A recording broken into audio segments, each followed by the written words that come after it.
नमस्कार दर्शकवृन्द, एजी वेब टिभीमा आफूहरूलाई स्वागत गर्दै आज म आएर उपस्थित भएको छु गुप्तकाशी नगरी विश्वनाथ जिल्लाको छेउमा भएको एउटा गाउँ, गोर्खा जनबहुल गाउँ, जहाँ बसोबास गर्नुहुन्छ साहित्य एकाडेमीको नेपाली भाषा परामर्श समितिको सदस्य विशिष्ट साहित्यकार समालोचक डाक्टर खेमराज नेपालज्यू र डाक्टर खेमराज नेपालज्यूको वासगृहमा आज आएर हामीहरू उपस्थित भएका छौँ। साहित्य, भाषा, संस्कृति सम्बन्धमा केही विषयवस्तुहरू जानकारी लिनको लागि र नेपालज्यू हजुरलाई एजी वेब टिभीमा स्वागत गर्दछु।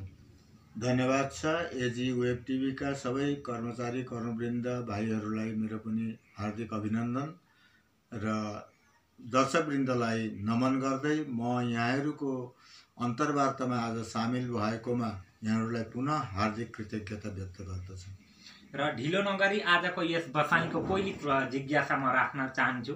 हजुर एकजना साहित्य एकाडेमी जुन नेपाली भाषा परामर्श समितिको सदस्य र साहित्य एकाडेमी पुरस्कार पाउनको लागि आजको युवा वर्गहरूले वा हाम्रो साहित्यकारहरूले कस्तो प्रकारको पुस्तकहरू लेख्नुपर्दछ र कस्ता प्रकारका पुस्तकहरूमा छनौट गरिन्छ, साथै कुन प्रकारको माने पुस्तकहरूको स्तर कस्तो हुनुपर्दछ, छोटो जानकारी, यो प्रक्रिया कुन प्रकारको छ हजुरबाट जान्न चाहन्छु।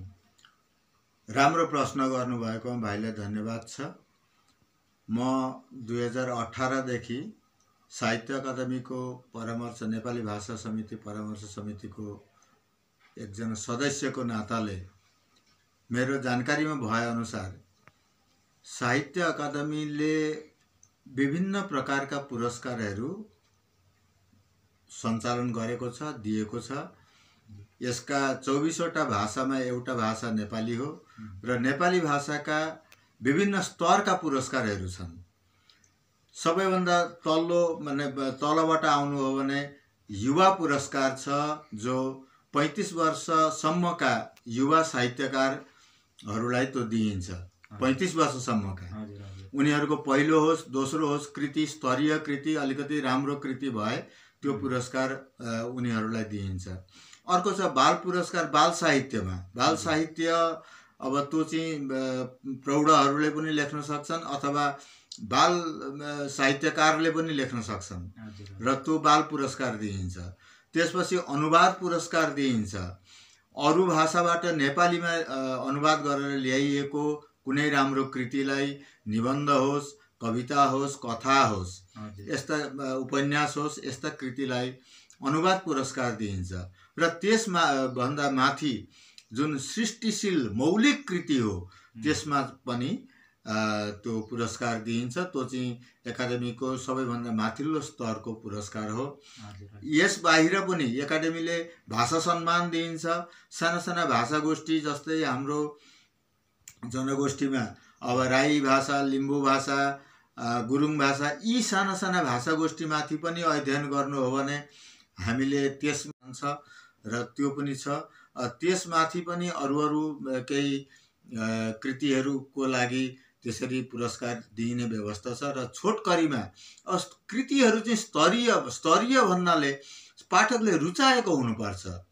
पाठकलाई जब त्यसलाईमा आकर्षण गरेर पाठकलाई बन्दी गरेर राख्न सक्ने स्तरीय कृति, जुन कृति पढ्दाखेरि साधारणतः हामी बुझ्दछौँ कि ओहो यो त कृति राम्रो रहेछ भन्ने कुरो जुन साधारणतः हामीले त्यसलाई मूल्याङ्कन गर्न सक्ने त्यस्ता कृति भएदेखि र त्यसको छनौट प्रक्रिया हुन्छ। अब त्यो लामो प्रक्रिया एउटा छ।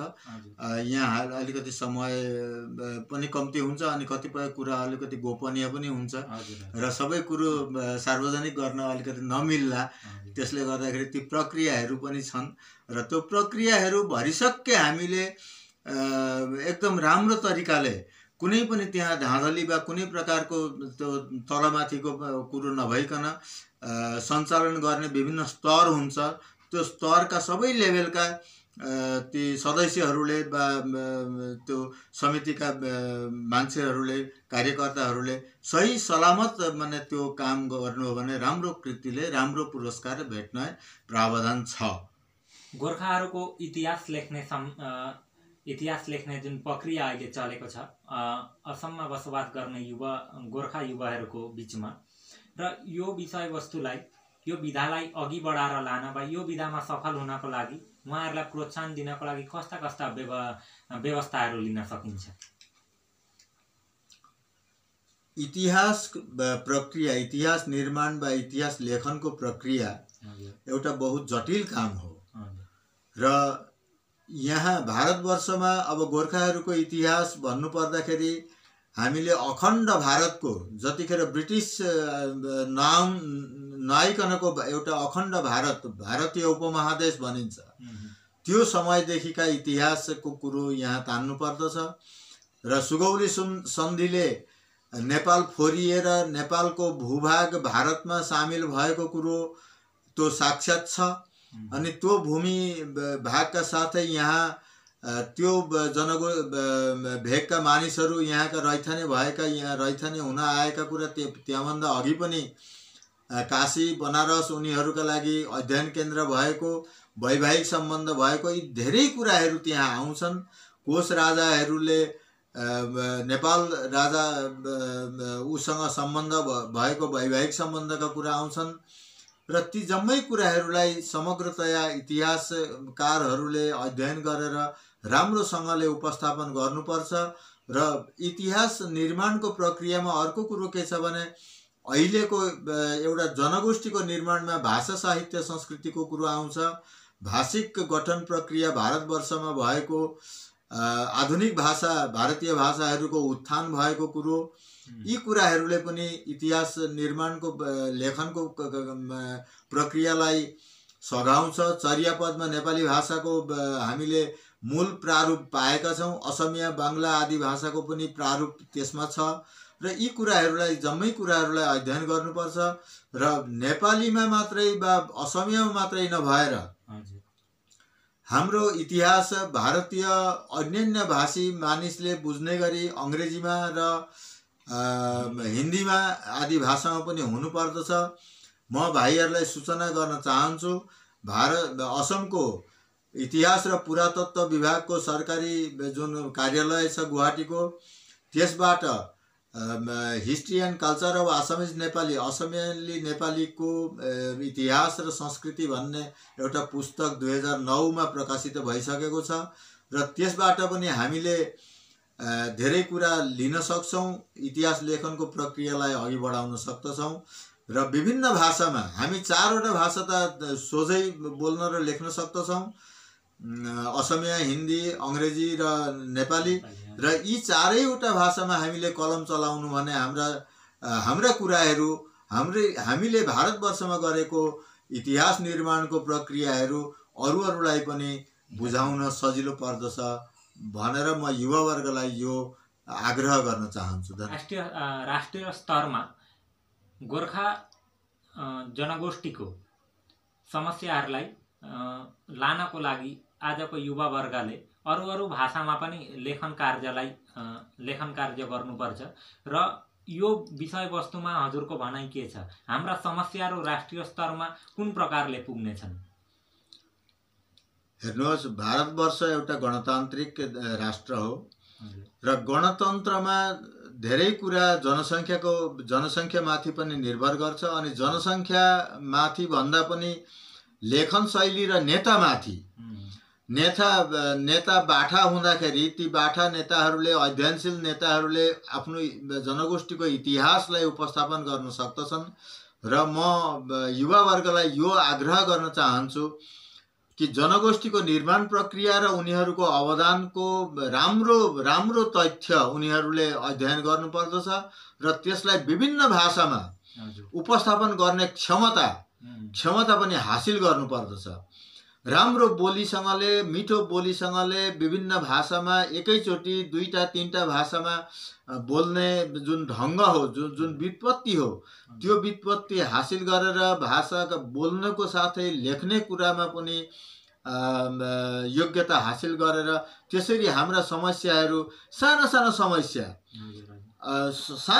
समस्या तर कुरो चाहिँ ठुलो भएर छ, पिर चाहिँ धेर भएको छ। समस्या चाहिँ सानो, पिर चाहिँ ठुलो, यस्तो भइराखेको छ र ती साना समस्याहरूलाई उपस्थापन गरेर सही तरिकाले राजनीतिक सदिच्छा प्राप्त गर्नका लागि त्यस किसिमको कदम चाल्नुपर्छ र त्यसमा युवावर्गको भूमिका विशेष अपेक्षित छ। धन्यवाद। एनआरसी र असम चुक्तिको 6 नम्बर दफामाथि हजुरको भनाइ के छ?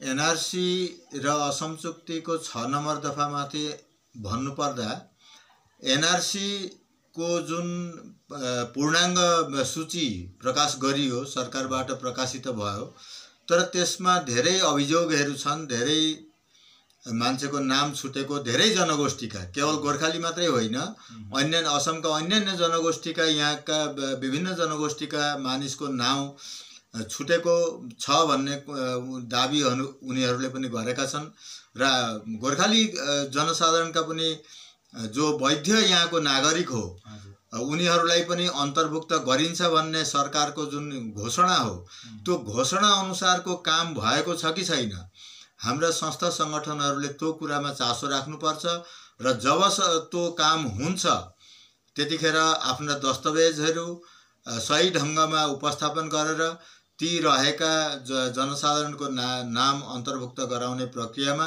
संस्था सङ्गठन र व्यक्तिहरू पनि सचेत रहेर आफ्नो त्यो काम गर्नुपर्छ भन्ने मेरो भनाइ छ।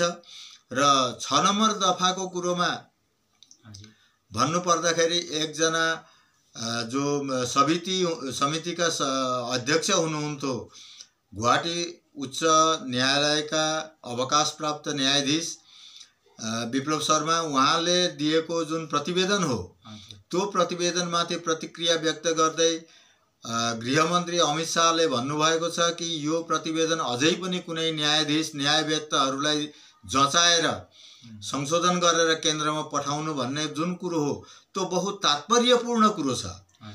एकजना न्यायाधीशले दिएको प्रतिवेदन फेरि न्यायवेत्तालाई देखाउनु पर्ने भन्नु पर्दाखेरि त्यहाँ के छुटेको छ, निश्चय केही न केही छुटेको छ भन्ने कुरो त्यो वक्तव्यबाट थाहा हुन्छ। र हामीले पनि राज्यपाल लगायत मुख्यमन्त्री लगायत त्यो उपसमितिका सभापति जो चन्द्रमोहन पटवारी मन्त्री हुनुहुन्छ, उहाँलाई पनि गोर्खा जनगोष्ठीका विभिन्न दल सङ्गठनले प्रतिनिधित्व गरेर उहाँलाई भेट गरेर आफ्नो दाबी उपस्थापन गरेका छन् र मलाई लाग्छ निश्चय पनि त्यो प्रतिवेदन जब पठाइन्छ केन्द्रमा त्यो संशोधित रूपमा हामीलाई पनि हाम्रा दाबीहरू पनि समावेष्ट गरेर पठाइन्छ भन्ने मलाई विश्वास लागेको छ। साहित्य संस्कृतिको सम्वर्धन र संरक्षणको क्षेत्रमा युवा वर्गलाई तपाईँ के सन्देश दिन खोज्नुहुन्छ? यी प्रश्नका उत्तरहरू प्राय हामीले चर्चा गरिसकेका छौँ। भाषा साहित्य संस्कृतिको संरक्षण र सम्वर्धन भन्दा एउटा जनगोष्ठीको अस्तित्वको कुरो आउँछ। एउटा जनगोष्ठीको अस्तित्व कहाँ अडिन्छ, कहाँ रहन्छ भन्दाखेरि भाषा साहित्य संस्कृतिको संरक्षण र सम्वर्धनमा रहन्छ। अनि भाषा साहित्य संस्कृतिको संरक्षण र सम्वर्धन कहाँ अडिन्छ भन्दाखेरि त्यो जनगोष्ठीको बोलचालमा, त्यो जनगोष्ठीको व्यवहारिकतामा, किनभने संस्कृति भनेको व्यवहारिकता हो। भाषा हामीले बोल्न छोड्यौँ भने भाषा भाषा भइरहँदैन। भाषाको बोल्ने प्रक्रिया जनसम्पर्कको माध्यम जुन हो, हामीले पहिलो परिवारमा भाषालाई शुद्ध रूपमा उपस्थापन गरेर आफ्नो परिवारमा शुद्ध भाषा बोल्न पहिलो सिक्नु पर्दछ। त्यो भाषा हामीले गाउँ घरमा बोल्नु पर्दछ र भाषाको जुन चलन हो, भाषाको कुरो हो, भाषा बोल्नु पर्दछ अनि मात्रै त्यो भाषा हुन्छ। भाष टु स्पिक, भाष भनेको बोल्नु। र भाषा जब शुद्ध रूपमा बोलिन्छ अनि त्यो शुद्ध रूपमा बोल्ने प्रक्रियालाई लेखन हामीले अब यहाँ असममा पढ्ने व्यवस्था पनि छ। 6औं कक्षादेखि अहिले एउटा भाषाका रूपमा हामीले पढ्न पाएका छौँ। धेरै वितर्कहरू यहाँ आउँछन्। अब असमिया मातृभाषा, नेपाली मातृभाषाको कुराहरू म त गर्दिनँ, तर हामीले मागेको के छ? हामीले मागेको छ एउटा भाषा एमआइएलका रूपमा पढ्न पाउने र त्यो कुरोमा हामीले ध्यान दिनुपर्छ कि हामीले हाम्रो नेपाली एमआइएल पढ्नै पर्छ। हामीले त्यो सचेतनता हाम्रा जनसाधारणमा पुर्याउनु पर्यो। हाम्रो भाषा हामीले पढ्नु पर्छ। पढेपछि शुद्ध लेखाइको कुरो आउँछ, शुद्धता हुन्छ। अनि त्यसै गरी विभिन्न पुस्तकहरू पढ्दै जाँदाखेरि हाम्रो भाषा शुद्ध रूपमा हामीले बोल्न र लेख्न सिक्दछौँ एकैचोटि। अरू असमको नेपाली भाषा जस्तो छ त्यो बोलाइको जुन भाषा हो त्यही नै लेखिन्छ। र यो एकदम सुविधाजनक। अब दार्जिलिङमा अर्कै प्रकारको बोलिन्छ, तर यहाँ हामी जुन बोल्छौँ त्यही नै लेख्दछौँ र यो हाम्रो लागि एउटा योगात्मक कुरो हो। र हाम्रा युवावर्गले विभिन्न भाषाका पुस्तक पढ्नुपर्छ, त्यसमा आफ्नो भाषा नेपाली भाषाका पुस्तक पनि पढ्नुपर्छ। त्यसले अभिज्ञता बढाउँछ, त्यसले हाम्रो दिमागी माने परिधि त्यसले विस्तारित गर्छ अनि लेखनमा हामीलाई सहाय सहयोग पुर्याउँछ। र हामीले अध्ययनशील भएर विभिन्न साहित्य संस्कृतिका किताबहरू पढेर, पुस्तकहरू पढेर त्यसबाट अलिकति चिन्तन र मनन गरेर अनुशीलन अभ्यास लेख्नेमा गर्नु भने हाम्रो भाषा साहित्य संस्कृतिको संरक्षण। अनि संरक्षणको कुरो चाहिँ अब त्यही हो कि हाम्रा संस्था सङ्गठनहरूले हाम्रा पुस्तकहरूको संरक्षण, पुस्तकालय निर्माण हामीले यहाँ अब केही न केही गरेका छौँ। म अहिले भनिहाल्दिनँ, हामीले त्यो कदम पनि चाल्दैछौँ। अब भोलि भविष्यमा हामीले भन्न सक्ने स्थिति भएछ भने हामी भनौँला फेरि। र अहिलेका लागि हामीले अध्ययनशील भएर अलिकति सचेत भएर लेख्ने पढ्ने काम चाहिँ गर्नुपर्छ भन्ने नै म युवावर्गलाई आग्रह गर्न चाहन्छु। समन्वयको क्षेत्रमा असममा बसोबास गर्ने गोर्खा युवाहरूको भूमिका कुन प्रकारको छ? हजुरलाई के अनुभव छ यो विषयमा? अब समन्वय भन्नाले मैले के बुझ्नु पर्दछ भने विभिन्न जनगोष्ठीको जुन बिचको जुन समन्वय हो, अर्थात् भ्रातृत्व बोध हो कि हाम्रा पुर्खाले पनि यहाँ समन्वय को सेतु बन्धन गरेका थिए।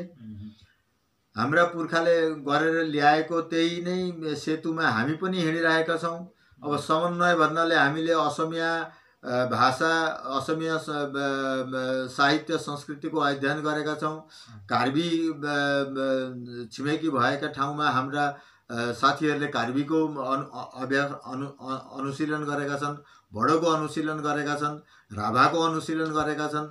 यो एउटा सामग्रिक प्रक्रिया हो र त्यो सामग्रिक प्रक्रियामा हामीले र हाम्रा पुर्खाले पनि गर्दै आएका छन्, हामीले पनि गर्दै आउनुपर्छ। आज बडोका साहित्य कृतिहरू नेपालीमा अनुवाद भएका छन्, असमियाका त भएकै छन्, हिन्दीका भएकै छन्, कार्बीका पनि भएका छन् र यस्ता उदाहरण पनि हामीले भेटेका छौँ। र यो विभिन्न जनगोष्ठीय साहित्य सभा, विभिन्न जनगोष्ठीय छात्र सङ्घहरू छन्। ती छात्र सङ्घहरूले परस्पर विभिन्न जनगोष्ठीका छात्र सङ्घहरूसँग मेलमिलापले काम गरेका छन्।